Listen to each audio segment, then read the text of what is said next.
इसको डिस्कस कर लेते हैं। So the topic is natural material and human made materials. तो नेचुरल मटेरियल क्या होते हैं? It occurs in nature of their own. ये अपने आप नेचर आपको प्रोवाइड करता है, आप नहीं बनाते, नेचर आपको खुद प्रोवाइड करता है। नेचुरल सोर्सेज होते हैं। Example would, cotton, stones and clay.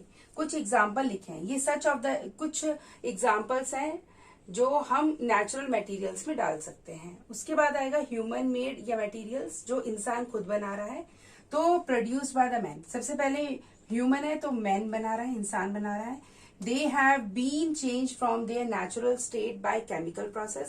अब इनमें क्या होता है, इनको कैसे बनाया जाता है? जब हम जो नेचुरली ऑकरिंग सब्सटेंस है उनके नेचुरल स्टेट को चेंज कर देते हैं by the help of the chemical process. Chemical process means by the help of the chemical reactions. यहाँ पे these materials are made from, ये जो आपके ह्यूमन मेड मटेरियल है ये किससे बने होते हैं? कोल, क्रूड ऑयल, नेचुरल कोल आप जानते हैं, कोयला, क्रूड ऑयल मीन्स कच्चा तेल, ठीक है। और नेचुरल गैस मीन्स योर, मैं यहाँ पे लिख देती हूँ, natural gas means methane gas, जिसे आप सीएनजी या फिर कंप्रेस्ड नेचुरल गैस के नाम से जानते हैं। Crude oil means your unrefined oil means your unrefined petrol, ठीक है। Air, water, salt and limestone. Made in factories, ये कहाँ बनाए जाते हैं? फैक्ट्रीज में बनाए जाते हैं। इंसानों के द्वारा कहाँ बनाए जा रहे हैं? फैक्ट्रीज में बनाए जा रहे हैं। एग्जाम्पल है plastic, paints, medicine, cements and fertilisers. ये कुछ एग्जाम्पल्स हैं जो हम डाल सकते हैं ह्यूमन या फिर मैन मेड सब्सटेंसेस में, ठीक है। So next topic is polymer. What are polymers? सबसे पहले क्वेश्चन डाला कि पॉलीमर्स क्या होते हैं, तो कैसे डिफाइन किया पॉलीमर्स को? पॉलीमर्स आर ह्यूज, ह्यूज मतलब बहुत बड़े, बहुत बड़े, ह्यूज मॉलिक्यूल्स, बहुत बड़े बड़े मॉलिक्यूल्स होते हैं। यूजुअली इन मॉलिक्यूल्स के अंदर क्या होता है? Usually consisting of long chain, बहुत लंबी लंबी चेन होती है। Made from thousand of similar, thousand मतलब हजारों, थाउजेंड मीन्स हजारों ऑफ सिमिलर, सिमिलर मतलब एक जैसे, स्मॉल मॉलिक्यूल्स, एक जैसे स्मॉल मॉलिक्यूल्स, जिनको हम क्या बोलते हैं? मोनोमर्स। जैसे एग्जाम्पल के तौर पे जो मैंने अभी आपको समझाया है कि एक हमारे पास नेकलेस है, इस नेकलेस के अंदर ये जो थाउजेंड्स ऑफ, थाउजेंड मीन हजारों क्या लगे हुए, छोटे छोटे छोटे छोटे छोटे बीड्स हैं। इन बीड्स को हम क्या बोलेंगे? मोनोमर्स।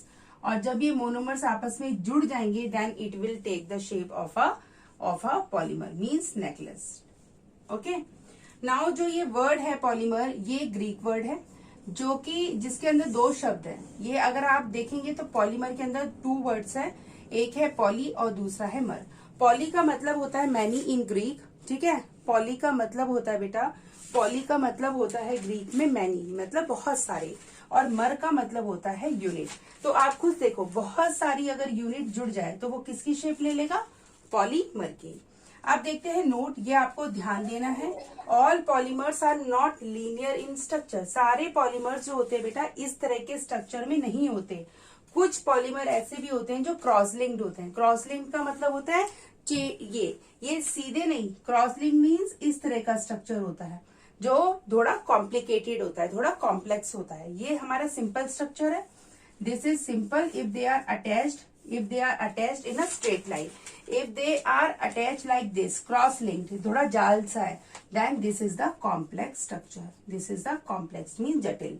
अगर हम प्रॉपर्टीज की बात करें तो प्रॉपर्टीज क्या है पॉलीमर्स की? सबसे पहला, बहुत हल्के होते हैं, लाइट, हल्के, स्ट्रॉन्ग, बहुत ही ज्यादा स्ट्रॉन्ग होते हैं, लॉन्ग लास्टिंग, काफी लंबे समय तक चलते हैं, और उसके बाद दूसरा है easy to form into shapes, आप किसी भी शेप में इनको चेंज कर सकते हो।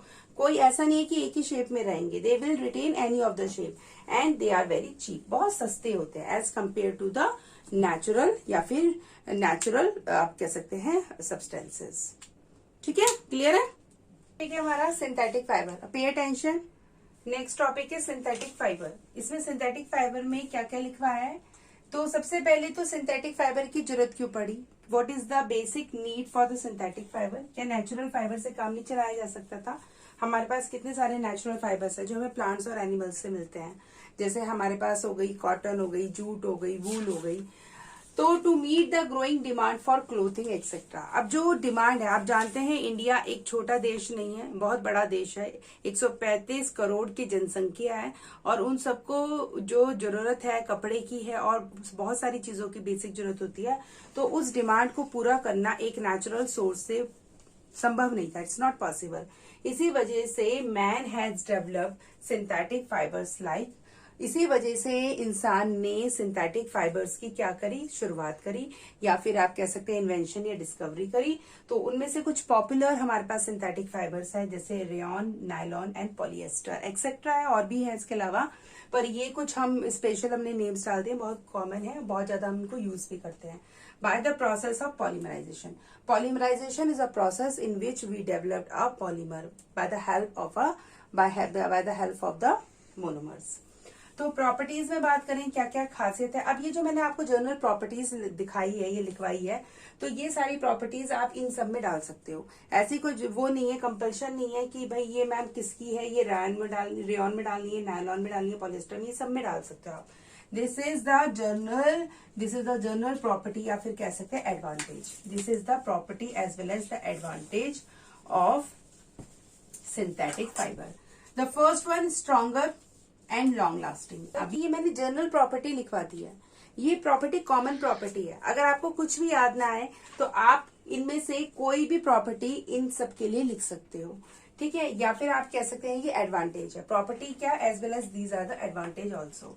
स्ट्रॉन्गर एंड लॉन्ग लास्टिंग, जो हमारे सिंथेटिक फाइबर्स होते हैं वो बहुत ही ज्यादा क्या होते हैं, मजबूत होते हैं, साथ के साथ बहुत लंबे समय तक चलते हैं, ठीक है। They have lustre, lustre mean shine, lustre को ब्रैकेट में लिख लो, लस्टर का मतलब होता है shine, and does not become dull with time. आप देखेंगे कॉटन क्लोथ्स को अगर आप रेगुलर धोएंगे ऑन रेगुलर बेसिस तो they will shed their colours and also they become very dull, but it is not happen with the synthetic fibres, क्योंकि उनका जो लस्टर है और जो उनकी शाइन है वो बहुत लंबे समय तक चलती है।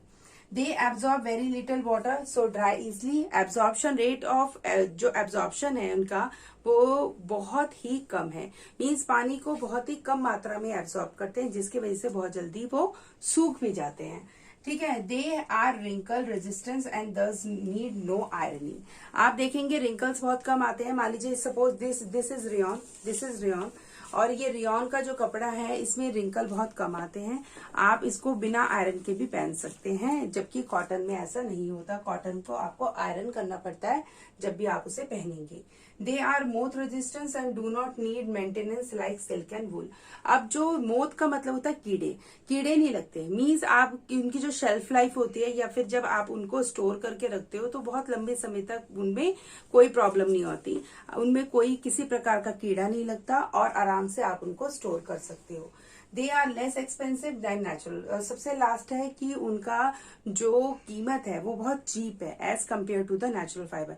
अगर आप सिल्क से बना हुआ कोई कपड़ा खरीद रहे हैं, आप कॉटन कपड़ा खरीद रहे हैं, आप वूल से बना हुआ कोई चीज ले रहे हैं, तो उनका जो रेट है as compare to the synthetic fibres वो बहुत ज्यादा होगा। डिसएडवांटेज अगर आप देखें तो दो इंपॉर्टेंट डिसएडवांटेज है जो कि सिंथेटिक फाइबर्स में, हर एक सिंथेटिक फाइबर में देखने के लिए मिलेगी। They do not absorb sweat, वो पसीना नहीं सोखते, गर्मी लगती है, एंड दस कंफर्टेबल टू एंड दस दे आर अनकंफर्टेबल, यहाँ पे आएगा uncomfortable to wear in summers. बहुत ही ज्यादा आपको दिक्कत आती है समर्स में इनको पहनने में, क्योंकि उनका जो रेट ऑफ इवेपोरेशन है, जो स्वेट आपके शरीर में आता है उसको वो एब्जॉर्ब नहीं कर पाते। They are also highly inflammable and catches fire easily, बहुत जल्दी आग भी पकड़ लेते हैं।